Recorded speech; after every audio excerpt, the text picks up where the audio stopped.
Before I restart the case or investigation, the book I am reading is called Unsolved Cases, edited by Laurie Mack, Leslie Riley and Frank Smythe. So if you can get a copy of this, it would be a good idea. Unfortunate incident. The Soviets stayed their hand concerning any official complaint to the Foreign Office or any leak to the media, and might have continued to do so but for an unfortunate political incident that occurred at dinner at Claridge's on the evening of 23rd of April. Bulganin and Khrushchev were the guests of honor at a dinner given by the Labour Party Executive Committee, and the two Labour leaders, Hugh Gaitskell and George Brown, were present. Brown, later Lord George Brown, Master George Brown, took the opportunity to make a plea for human rights in the Soviet Union, and when Khrushchev brushed his request aside, Brown cried, "May God forgive you."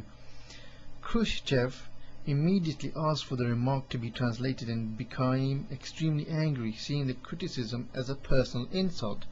By the time the Soviets departed with their warships, the Goodwill mission had been an all-round disaster, but while the row at Claridge's was widely publicized, the public remained ignorant of the Crabb affair.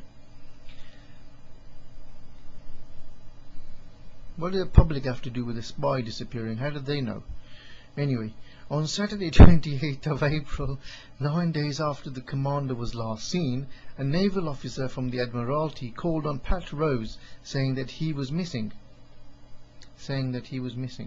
On the following day, the Admiralty announced that Crabb was missing, presumed dead, having failed to return from a test dive in connection with the trials of a certain underwater apparatus in Stokes Bay, 3 miles from Portsmouth.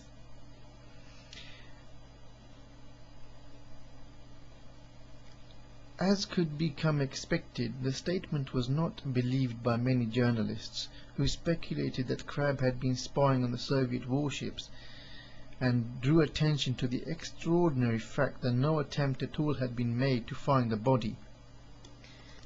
Now, a kind personal note here, that people knew about there's a spy, so even he could have been taken, something could have happened to him as he dived into the water. He doesn't necessarily have to end up on the ship.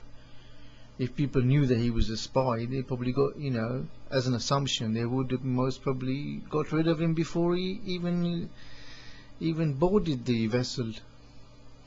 However, him boarding the vessel slips my mind. Whether he did or whether he didn't, I don't know. You're going to have to find that out.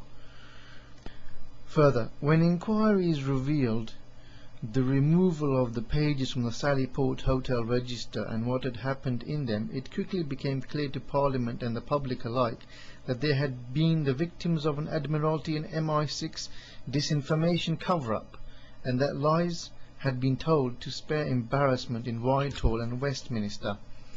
After deliberations with Kremlin colleagues, the Soviet leaders decided to make what political capital they could out of the situation, and the Soviet embassy in London sent a note to the Foreign Office claiming that Soviet sailors had seen a frogman near the vessel.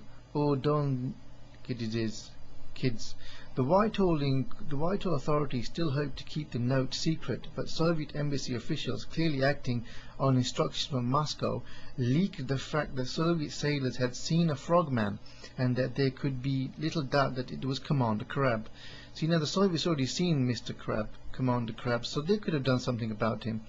This immediately led to a flurry of newspaper speculation about what might have happened.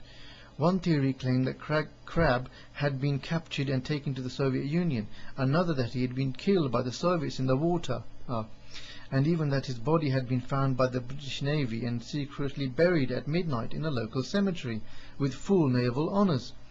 Realizing that it had already made a monumental blunder by issuing its Stokes Bay statement, the Admiralty declined to confirm or deny any of the theories.